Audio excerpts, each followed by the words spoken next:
सबको जय मसीह की। मुस्कुरा के बोलेंगे जय मसीह की। वाह हालेलुया। सब मेरे प्रियो परमेश्वर पिता का धन्यवाद होगी। आज कई लोग सर्दी में, बुखार में, गर्म की समस्याओं में, एक्सीडेंट में, लाचारी में मर गए, लेकिन आज हम भी जीवित और जीतों के मध्य में प्रभु यीशु मसीह में रखा, इसलिए हम परमेश्वर को धन्यवाद देते। तो मैं चाहता हूँ कि प्रभु यीशु मसीह के सब लोग जोरदार ताली बजाएं। आइए हम सीखते हैं इस प्रकार क्या चल रहा है, नीति वचन। तो आइए हम नीति वचन 7 अध्याय देखते हैं। नीति वचन 7 अध्याय, सॉरी नीति वचन 8 अध्याय 7 अध्याय,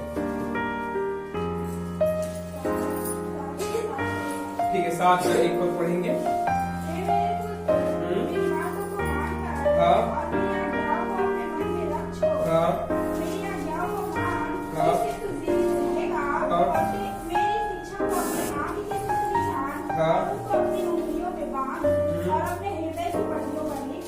हालेलुया। यहाँ पर राजा दाऊद का पुत्र सुलेमान के वचन में लिखा हुआ है, हम सबके लिए बोल रहे हैं, मेरे पुत्र है, मेरे पुत्री, मेरी बातों को मानकर और मेरी आज्ञाओं को अपने मन में रख छोड़। हालेलुया। हम प्रभु यीशु मसीह की जो आज्ञा हमें दिया गया, दो सबसे बड़ी आज्ञा प्रभु यीशु मसीह ने दिया है। आप सभी जानते हैं दो बड़ी कौन कौन सी आज्ञा है प्रभु यीशु मसीह ने जो दिया, दो बड़ी आज्ञा। परमेश्वर को प्रेम रख, अपने सारे मन, अपने सारे प्राण, अपने सारे बुद्धि से क्या करना है, हमें परमेश्वर से प्रेम रखना है। दूसरा जो बड़ी आज्ञा है, अपने पड़ोसी से अपने समान क्या रखना है, प्रेम रखना है। मैं आशा करता हूँ कि सब आप लोग प्रेम रखते हैं। और यहाँ दूसरा पद में लिखा है, मेरी आज्ञाओं को मान, उससे तो जीवित रहेगा, और मेरी शिक्षा को अपनी आंख की पुतली के समान जान। आंख की पुतली का अर्थ होता है कि ये वचन पवित्र वचन, ये पवित्र बाइबल आपके आंखों की पुतली के समान होना चाहिए। जहाँ कहीं भी आप जाए, आपको प्रभु यीशु मसीह के वचन के अनुसार चलना चाहिए।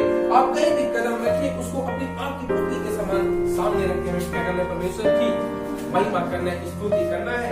तीसरा पद, उनको अपनी उंगलियों में बांध और अपने हृदय की पट्टियां पर लिख ले। हालेलुया। यहाँ पे कहता है उनको अपने हृदय की पट्टियां पे हम कैसे लिख सकते हैं, जब आप मनन करते हैं, जब आप इसे याद करते हैं, स्मरण करते हैं, तब परमेश्वर आपकी हृदय में लिख सकते हैं। परमेश्वर को वचन आपकी हृदय में लिख जाएगा। Hallelujah hallelujah. आगे पढ़ेंगे चौथा पद। हाँ तू मेरी बहन है, हाँ, और समझ को अपने साथी वो हालेलुया। ये जवान भाई और बहन के लिए है, वैसा जवान के लिए वैसे खाता हूँ ना, तो आज फिर जवान के लिए कहता है, बुद्धि से कह तू मेरी।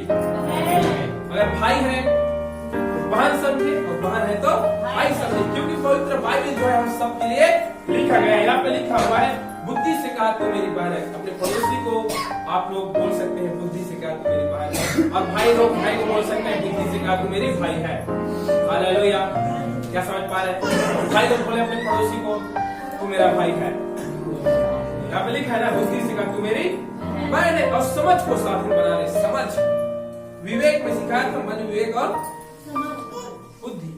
हालेलुया। समझ को साधन बनाना है, हमारे विवेक को कंट्रोल करना है, हमारे मन को कंट्रोल करना है, हमारी बुद्धि को कंट्रोल करना है। हालेलुया। जब भी अगर आपके जीवन में कुछ ऐसा, जैसे फॉर एग्जाम्पल के लिए हम देखते हैं, लड़की लड़के को देख के क्या सोचते हैं, गलत बातों को सोचने लग जाते हैं, लड़का लड़की, लड़का और लड़की। हालेलुया। तो हमें वहाँ पे कहना है, बुद्धि से कहा ये मेरी, बुद्धि से कहा यह मेरी भाई है। अगर हम ऐसा सोचते हैं ये मेरा भाई है, ये मेरी बहन है, तो हमारा बुद्धि का समझ उस जगह नीचे हो जाता है। क्योंकि नीति वचन में लिखा है ना 3 अध्याय में, तो अपनी समझ का सहारा वरन संपूर्ण मन से। आगे, तब तू पराई स्त्री से बचेगा, हाँ, और जो चिकनी चुपड़ी बातें बोलती है। हालेलुया।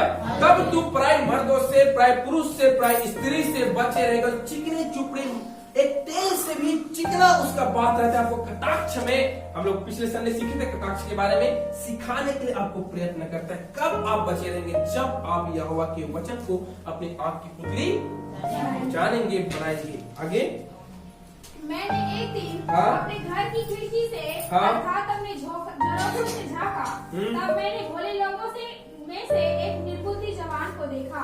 वह उस स्त्री के घर में के कोने के पास की सड़क पर चला जाता था, और उसने उसके घर का मार्ग लिया। हालेलुया।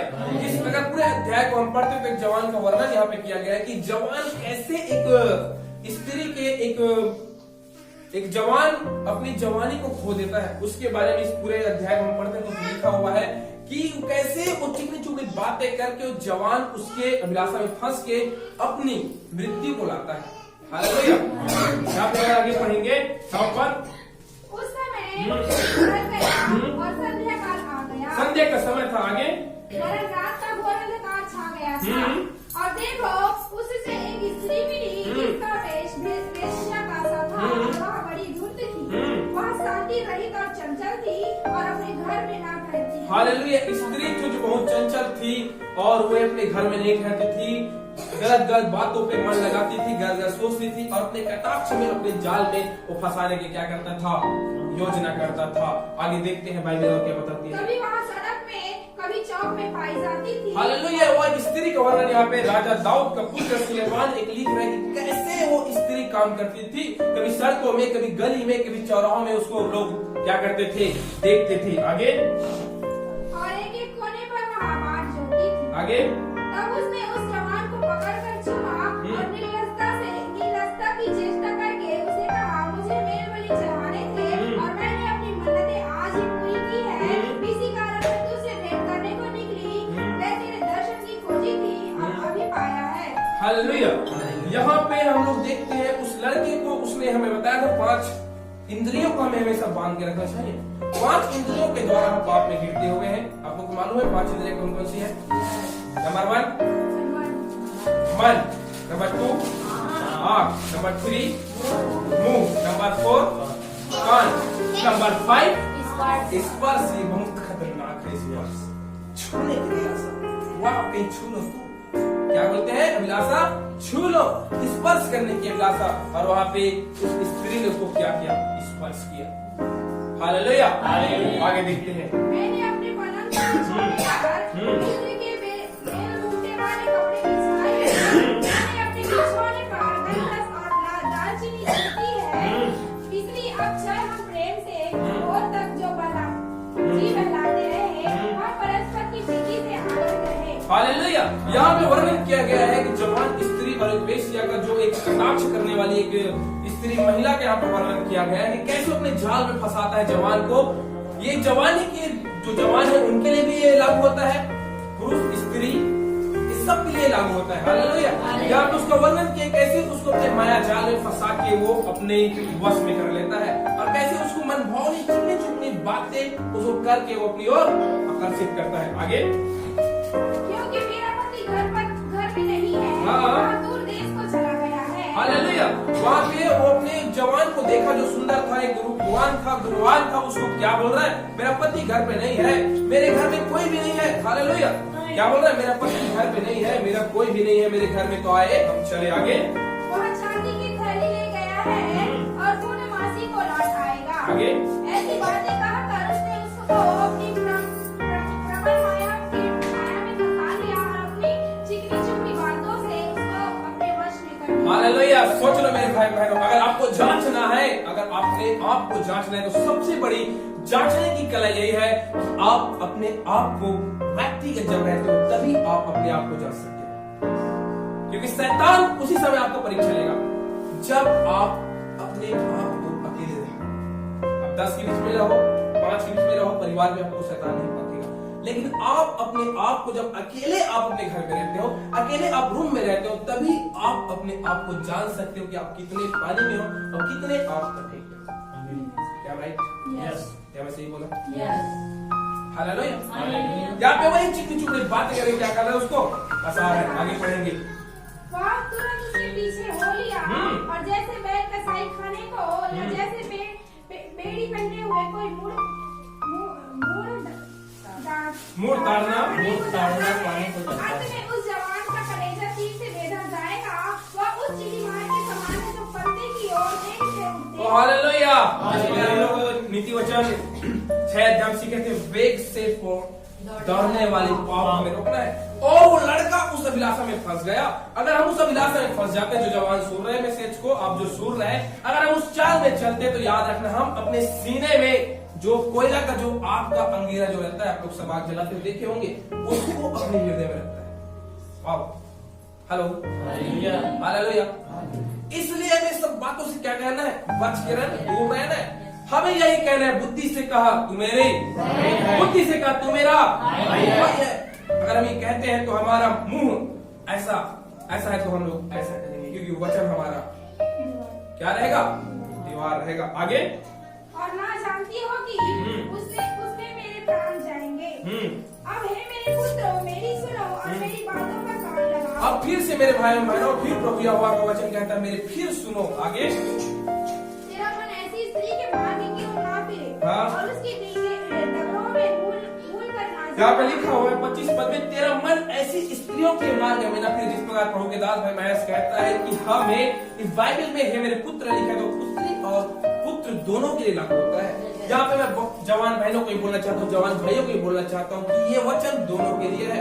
हे मेरे भाइयों, आपका भी मन उस स्त्री की ओर ना फिरे, और हे मेरे बहनों, आपका मन उस पुरुष की ओर ना फिरे। आगे, क्योंकि बहुत से लोग उसके द्वारा मारे पड़े हैं, उसके बाद किए हुए की एक बड़ी संख्या होगी। उसका घर अधोलोक का मार्ग है, वह मृत्यु के घर में घुस जाता है। अगर ये सब लोग अगर करते हैं, ये जवानी के अभ्यास में फंसते हुए, तो याद रखना उसका घर अधोलोक का मार्ग होगा, वह मृत्यु के घर में पहुंच जाएगा। हालेलुया। मैं ऐसा करता हूँ आप लोग सब समझे, मैं ऐसा करता हूँ कि आप लोग समझे। हालेलुया। इसलिए हमें उस मार्ग से क्या करना है, बचना है। आप लोग बचने के तैयार हैं? आप तैयार हैं? मैं नहीं, लेकिन पवित्र बिल्कुल अपने आप को, जिस घर में अगर कोई स्त्री है, अगर कोई जवान बहन है, अगर आप वहां चले गए, तो मैं चाहता हूँ कि जिस प्रकार से आप अपने पांव को ले गए थे, उसी प्रकार पीछे अपने पांव से तुरंत आप चले। हेलो, क्या समझ पाए? अगर किसी के घर में जवान भाई अकेला है, अगर आप लोग बहन चले गए, दीदी चले गए, तो मैं चाहता हूँ कि उस घर में आप ना जाए, लेकिन तुरंत उसको वही पांव आप वापस आ जाए। अगर आप में से किसी जवानों में से अगर किसी के घर में आप जाते हो, तो वहां पे अकेली जवान बहन है, अकेली जवान दीदी है, अगर कोई अकेली जवान स्त्री है, तो मैं चाहता हूँ कि आप लोग जिस प्रकार अपने पांव से गए थे, उसी प्रकार अपने पांव से आप लोग तुरंत उसी समय बिना देरी के डर जाए। क्या आप तैयार हैं? आप तैयार हैं? क्योंकि कहीं ऐसा ना हो कि सरकार आपको फाड़ डाले। मैं आशा करता हूँ इस नीति वचन के द्वारा आप सभी ने आइए